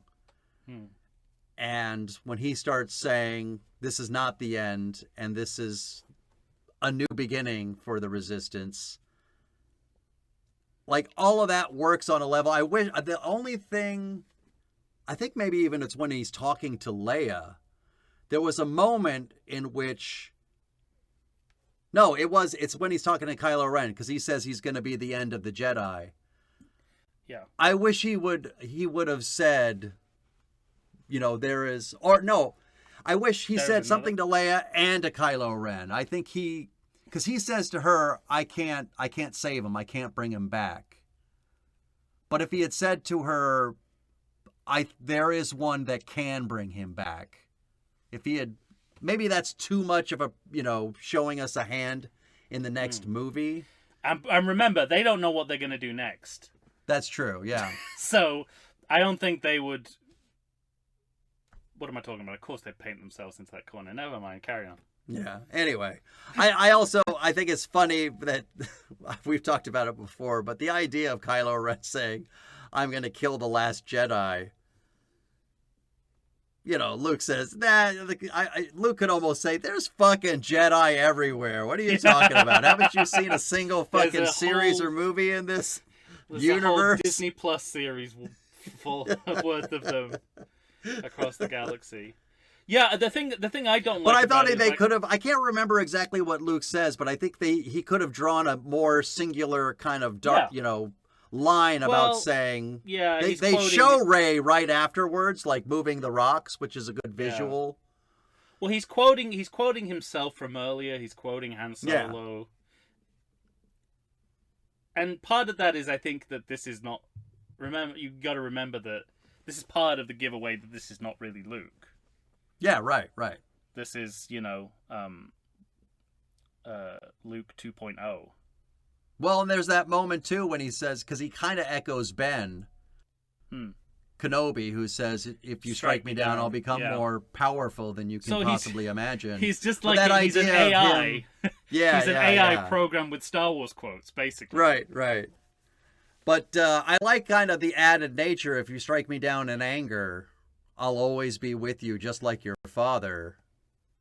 Because that is kind of foreshadowing something that'll happen in the next movie. Yeah, possibly. Well, yeah, as close as we ever get. Fingers crossed, I'm sure, at the time that they made this, but yeah. Oh, they knew exactly what they were going to do next. Well, I like the thing. What I don't like is what's going on between Hux and Kylo Ren. You go as far to establish that he's taken power. He's taken power from Hux, and then it's immediately walked back because Hux is like trolling him again. He's like saying, "Come on," he's like, "So you think he's dead?" It's sort of like, but we just established that this hierarchy's changed. Now it's gone back to what it was before. Did you forget you wrote that scene? I think these are the moments, because there's those moments where Kylo Ren says, "Concentrate all power on those speeders," or whatever, and and then he comes in and yells it. Yeah. And you have almost this Three's Company kind of look towards him from Kylo Ren. But their relationship is supposedly changed, but there's no evidence of it. Yeah, they're just going for... I think what you're speaking to is just because they're always going for the cheap joke. But why burn the character relationship you've taken up screen time to redefine, to do that? Oh, I agree with you completely. I'm just saying what I think they keep doing. They keep forgetting about the actual character development and relationship between the two. Sure. So that they can get to their cheap jokes. Because by their own logic, and maybe this should have happened anyway, Kylo Ren should just immediately force choke Hux to death and have his head explode Scanner style. Yeah, I mean he has no reason to keep him. Well, he has no reason to forgive his insubordinates in that moment. Right. Given that he said, "You're on thin ice, right? You serve me," or right. And now he's actively trolling him in front of everyone else. If you put Hux in the background, sort of swallowing his pride and his anger to set up what happens in the next movie, better choice. Better choice, yeah. I think we said as much about that as we possibly can. We can't get any more out of that. Like everything else in this series doesn't and work. These episodes, we've said everything we can about everything. Something that I always thought should win over the most virulent Last Jedi hater, although I don't think it did, is the Obama brush off. Yeah. I think it's wonderful. I think I love it. Hamill plays it really well. I love Perfect. I love the fact that it's kind of drawing on, recent political history with Obama doing the thing. I also like the White House was taken over by a neo-fascist. Yes, which is what happens in this movie too. But I also like that Mark Hamill resists anything but one brush. Yes. It would be easier to think He's a that smart actor. More brushes would be funnier. Yeah. He got it exactly right. Yeah. And then Finn asks a question which contains a number of sub-questions. Where did the crystal critters go? Yes. And at that time, context clues, it's those icicle foxes we saw, the crystal critters. But it hasn't been established that that's what they are. Where did they go? I didn't even notice them go. I didn't even know there was anywhere for them to go to. They went elsewhere. Thank God one lingered behind so that our heroes could follow it. Yeah. And then, of course, as you say, Rey saves the day by doing what the Force is not about, which is lifting rocks. Mm-hmm. While she says lifting rocks, which is another Salt moment, isn't it? It's like, there doesn't need to be dialogue here. It could all be visual. Yeah, I mean, you could... I almost don't mind this cheap joke as much as other cheap jokes within this particular movie, but you could have done it non-verbally. But wouldn't it be great if they saw the rocks lifting, she was behind it, and then she just did like Han Solo in Return of the Jedi after he, traps when he's on Endor, when he just does that look, like, all in the game. That would be so much funnier if, because we'd know the reference, right? We'd understand the reference, but you could have even had so Finn would be that less dialogue would improve this movie. Yeah, you could have even had one of the other characters say the line if you wanted to, if you had to have the line. Yeah, I mean, yes, I think Finn coming out of the cave and saying, "You're floating rocks." or Rick Olye from the Phantom Menace just appears. You're lifting rocks. This whole planet is made of salt. Oh, that's the other. There are a couple of clues that he's a Force ghost on rewatches. The one is the wink to C-3PO, who we know can detect life on his scanners, on his sensors. Mm-hmm. Also, he doesn't make any red salt marks when he walks. Mm-hmm. That's a good one. That's a very good one. Yeah. Also, he's within the late lightsaber battle. He's choosing to never touch lightsabers. He's dodging and weaving. Yeah. But let's not. I mean, we're sort of used to it now because the movie's been around for a few years. But Force projection was not a thing. No, yeah, right. It's another new Force superpower invented to suit the needs of the plot. But we're learning a lot about it, I feel like, on the fly, because clearly it's hard to do. Hard enough to take your own life once you're done with it. But I always wonder, is that the distance? Or, like, if Leia did it, could she have survived because she was on the planet? If he was just doing it all 2 inches from his face, would he use as much power?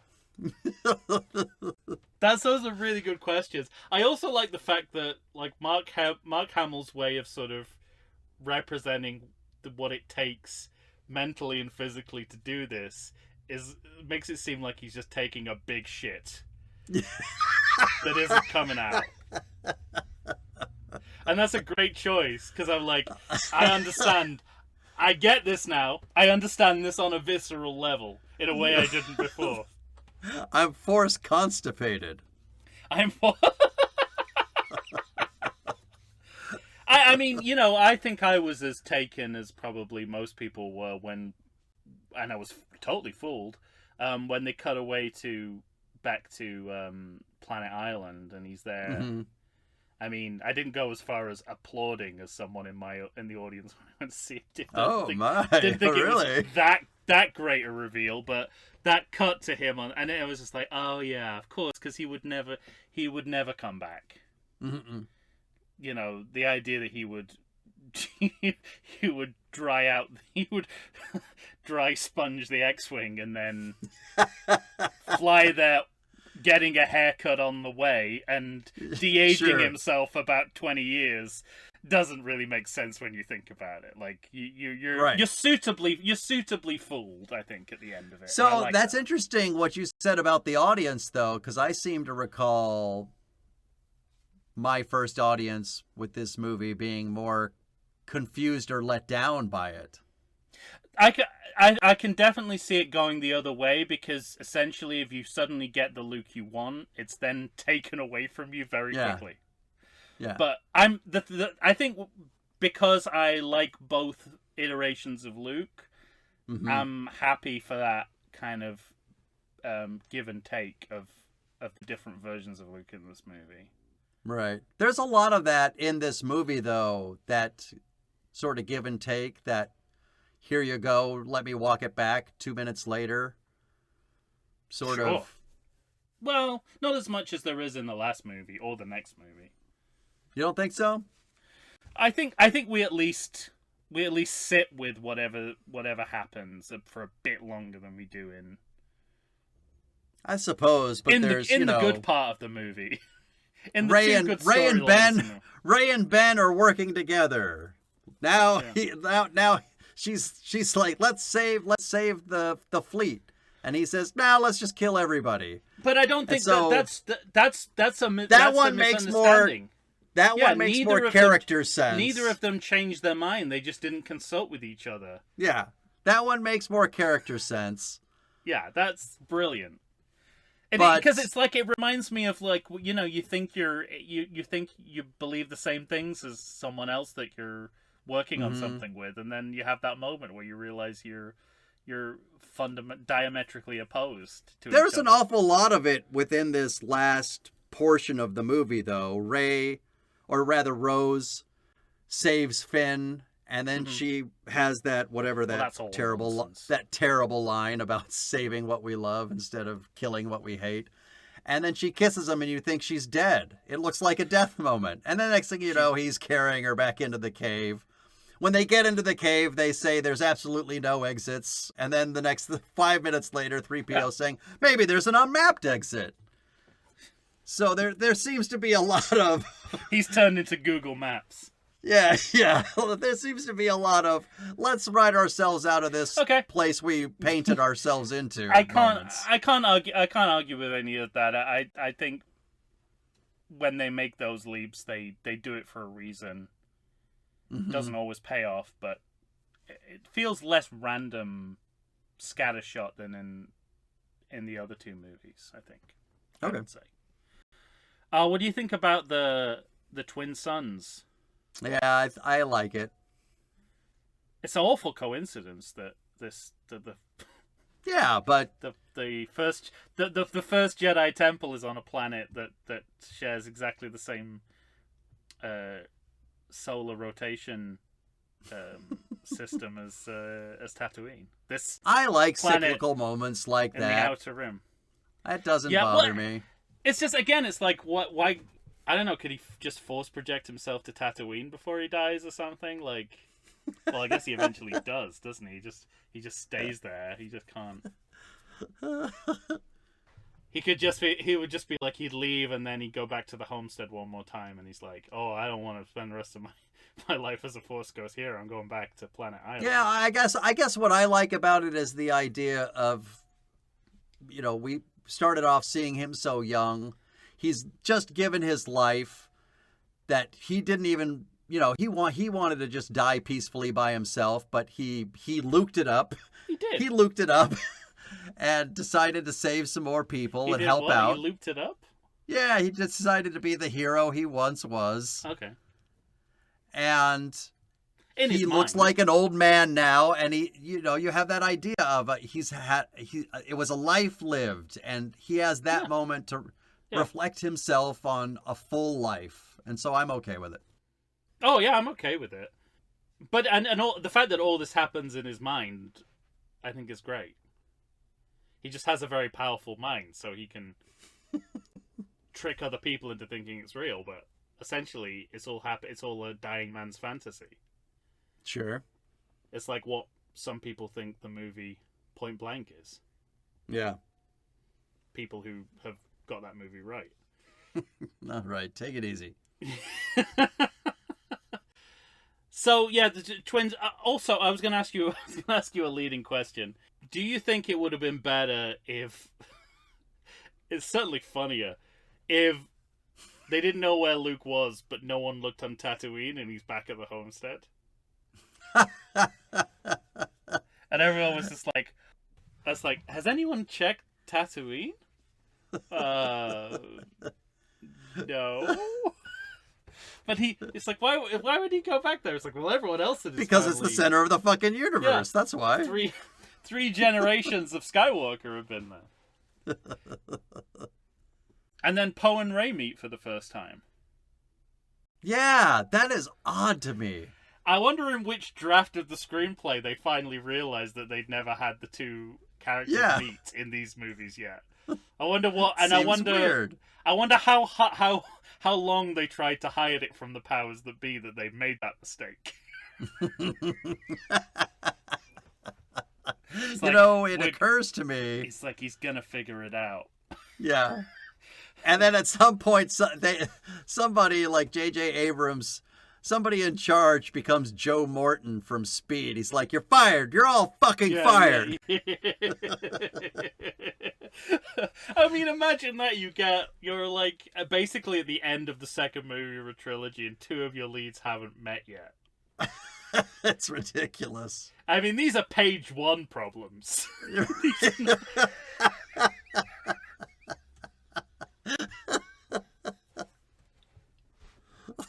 And I love that they resolve it. It was like, hey, I don't think we've met. Someone fucked up on the writing staff. Hello. Oh, that's good.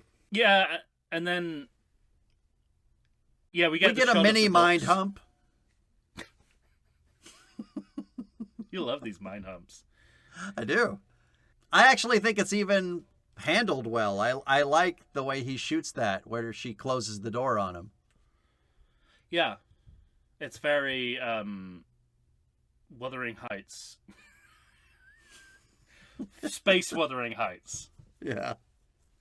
And yeah, we get the books, the shot of the books, which We get the books. Ray and Leia I'm are not going to talk sure. about feeling Luke's death.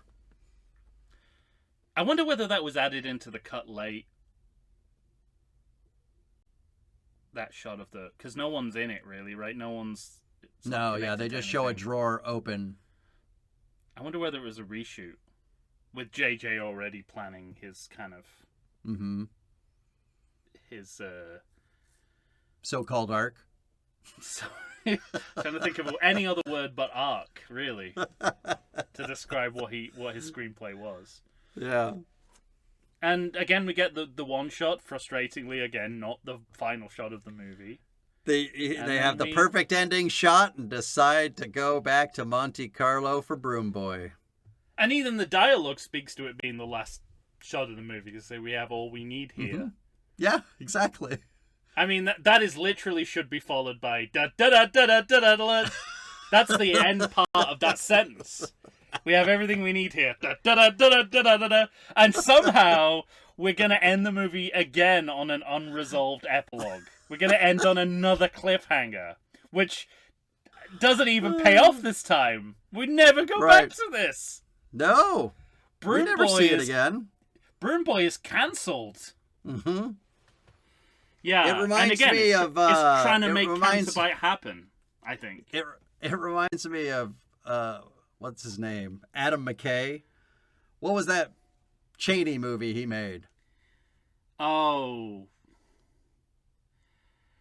it was like a one Anyway, title. all Not, I- not Bombshell, but that's an example of a kind Yes. of title that it is. Yes. All I know is when you have a Lies. shot Something of like that. Dick Cheney's fragile, terrible heart cut out of him and in a hospital room, that's where you end your movie. You don't insert Oh, I never saw it. You don't insert some sort of post-credit or mid-credit hilarious scene with a focus group. Just know when to end your movie is all I'm saying. Yeah, So, but again, frustrating. it's sort of like it's Ryan Johnson sort of saying, "Now you thought Canterbite was just a complete waste of time, but it was the most important part of the movie. You just weren't looking in the right place." Yeah. The real stars of these movies are these stable kids. They're going to be on the ships that show up at the end of the next movie. And I like No, they're not. I get the point. It's just not it's not well executed because it shouldn't be the end of the movie. Yeah, But right. It's just the I wrong understand ending. what they're trying to do. They're sort of saying like they're trying to take what we've been saying about the spark of Luke Skywalker and Right. showing how it would actually work in real life. And dramatize it. Yeah. Like kids would make toys of it. They'd tell the story of this ghost, the ghost who came to fight. Yes. And But let's and- face and- it, this kid is not going to be fighting in the next film. It's the wrong person. It's the wrong shot. Yeah. It doesn't And- matter that he's inspired. He's a child. And this is something I always think I've Mandela affected too, but other people seem to have seen it as well. And a slave. Sorry. Yeah. He's Well- not going to... Fuck. It worked in Phantom Menace, right? Anakin was a That's slave. true. And we all know how well that trilogy That turned out. turned out. But does he use the Force to grab the broom? No. He just has the broom in his hand already, But he as does- I recall. It's Maybe not I'm quite gaslighting you again. Who's to No, say? you're not No. So when I watch it, I go, I can't tell. It's almost like it's deliberately ambiguous as to whether he grabs it with his own hand or he reaches out and it comes into his hand. Yeah, I I think- agree with you that it feels as though we're building another Jedi, but since this never goes anywhere, it does. It doesn't matter. Yeah. But and again, like I guess even if you didn't make Broom Boy a character in the next movie, which let's face it was never going to happen under anyone's watch. Yeah. Not least J.J. Abrams's, but I guess you could still generate the idea that that's what turned people around. Is it built this kind of base of folklore that people could believe in again? But spoiler alert, there's no evidence of that. No, yeah. People are more concerned about the Emperor's message to the galaxy. So maybe that was it. Maybe the Luke stories were kind of inversely proportional to people hearing the Emperor's voice and all that nonsense. Yeah, he's not even listening to a space radio saying the Resistance has escaped. There's hope. Right. Well, if he's force sensitive, he would know that. Anyway. I suppose if he's force sensitive, he's just feeling it. Yes. Yeah. See, the Force fixes everything, as they say out loud in the next movie. That's dialogue. That's dialogue of the movie. The Force. Credit check? Yeah, and I guess the other thing to mention about the ending is it's part of the thematic of the movie that goes along with Rey's parent reveal. It's like anyone from any humble background can change the world until JJ gets his hand on the story, and then it's all about Nepo babies, baby. Yep, then it's back to Nepos. Nepo babies rule the world. It is kind of funny how he is like a famous Nepo baby, and the argument in the next movie is that the Force can only be passed down genetically. Interesting. Well, the first credit check I have is the first credit, written and directed by Rian Johnson, and this is the first time it's occurred to me. He's the first non-George Lucas auteur in the Star Wars series. Yeah, because he's the only one that's written it by himself, right? Yeah. Yeah. So it's really it's in terms of auteurism, it's George Lucas and Rian Johnson and nobody else. Right. The only people who didn't have help. I wonder if Lupita Nyong'o had already negotiated her billing before they finished the script for this movie, because it is absurd that she has mid-billing. It's high up. She must have negotiated that deal before they knew they weren't going to use her in this movie. Yeah, it's for the whole trilogy. I don't even care if you don't see me in the third one. Yeah. I bet, you know what? I bet that's exactly what happened. I bet her agent or her people were just like, sight unseen, this is the billing she gets in all three movies. Perfect. Obviously in loving memory of our princess Carrie Fisher, which is sweet, affecting, but also a little patronizing, which is the kind of perfect tribute to how Leia is treated in these movies. You're ours, you understand? Jimmy V is R2-D2, reminding me that there is still someone in that bucket. So you can do something with it if you want. You can have it moving around. You're choosing not to. Chewbacca consultant Peter Mayhew, once again, you cannot be a consultant of what you are. That is just what you are. You're not a consultant of it. That is the thing that you are. It's not consulting on it. That is the thing that you are. You're not a consultant of it. Your feelings are recorded, sir. Yes. Unfortunately. Hair and makeup designer Peter Swords King. Why do I imagine this guy does most of his work in the fantasy genre? With a name like that. He also had a stipulation. You got to talk about hair in this movie at some point. Yes, there you go. You got to talk about the hairstyles I do. That explains it. It explains why they keep talking about it. Additional visual effects by exceptional minds. If they're that exceptional, they should be doing all the effects. So that's misadvertising there. LiDAR services provided by We Shoot Lasers Limited. Oh my. And it reminds me that the nerds have really won the battle for culture now.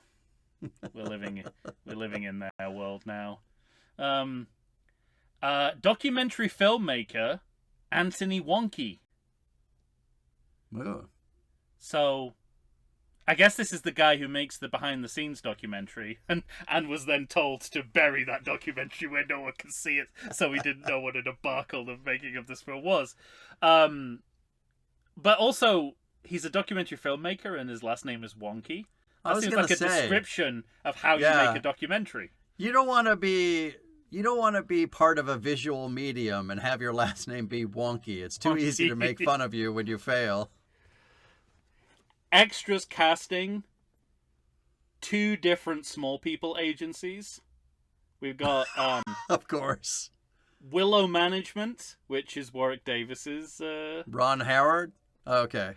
It's Warwick Davis's agency for small people, for what do we say now? Little people? I don't think little people's offensive. Well, you said small. Like that's better? No. I'm none of this is good. I'm just Okay.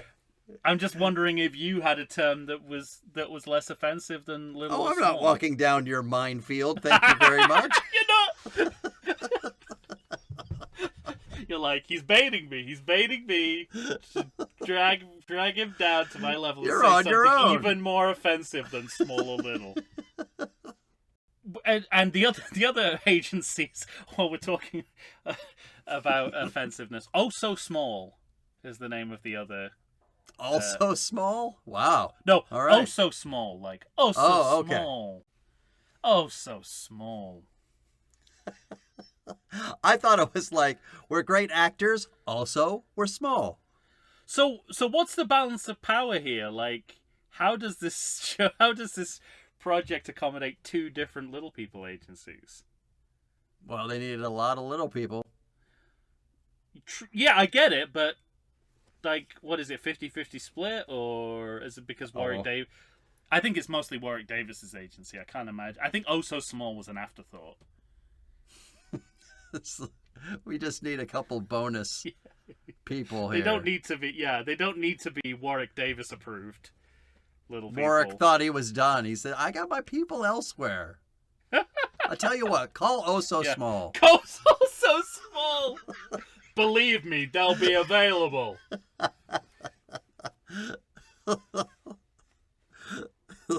Don't have the standards that we have at Willow Management. Do you have any insight into why John Williams' composition of the Robert Altman's "The Long Goodbye" is listed as a song in this movie? No, sir, no. So News to me. You've seen, the Robert Altman "Long Goodbye" with Elliot Gould. Yeah. And John Williams. I just rewatched that movie, I don't know, Yeah. a couple months ago. And the theme song that John Williams wrote, "It's a long goodbye, and it happens every day when some passerby catches your eye." My guess is, and once again, this is without having done any research, which No, why would you? these days, yeah, is that in Canterbite he kind of wanted to create a kind of noirish sound, and he used so much of his own music that he had to credit himself. Which goes to my theory that he plagiarizes himself on a regular basis. Yeah, it does. Yeah, it goes right into the trap. Fantastic. Now, were you expecting a Bad Robot logo that didn't come? Yeah. So, what's the deal here? Does J.J. Abrams have to be directing, writing, or producing? More directly involved?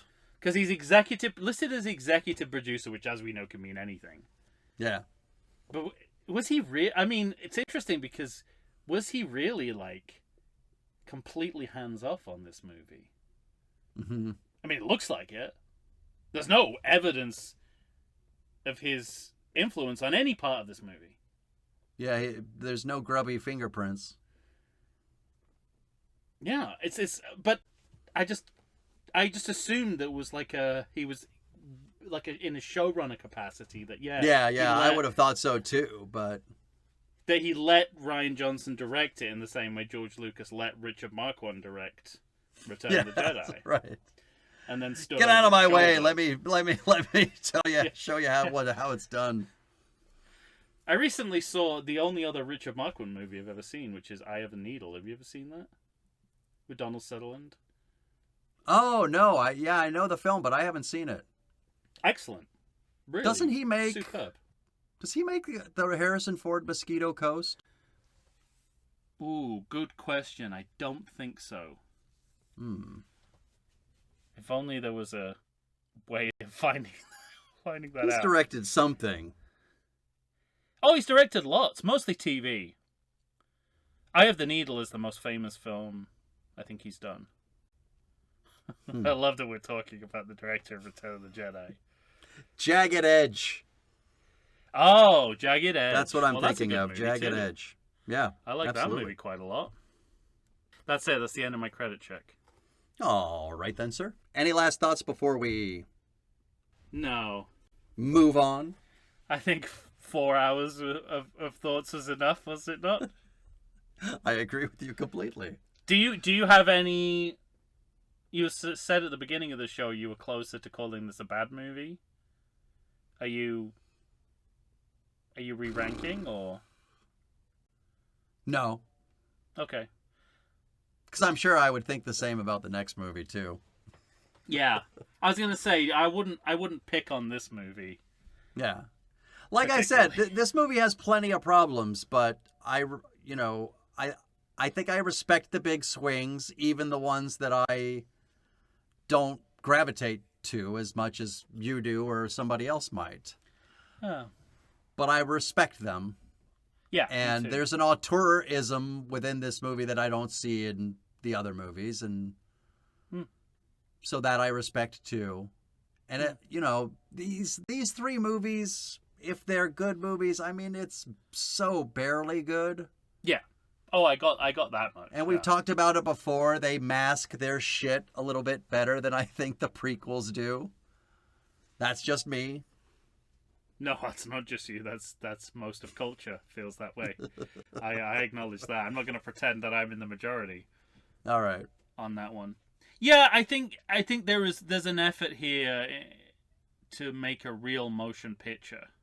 Mm-hmm. Sometimes at the expense of making a Star Wars film, Yeah. but at times also in conjunction with it. Like I think Ryan Johnson set out to make a good action fantasy film, Yeah. and often the Star Wars was kind of incidental to that, I think. Okay. Yeah.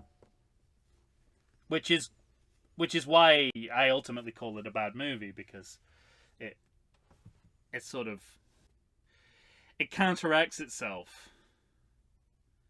Like, only half of the storylines work. This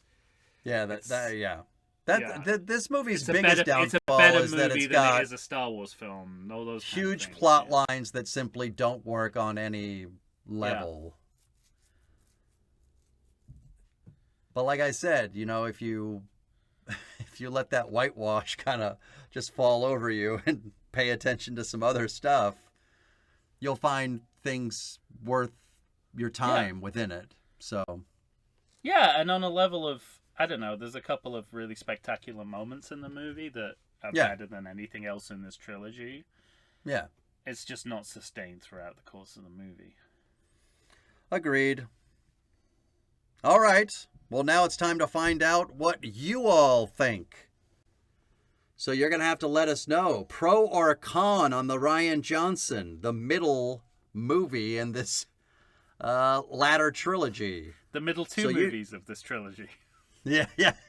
As you correctly stated earlier. That's true. So you know what to do.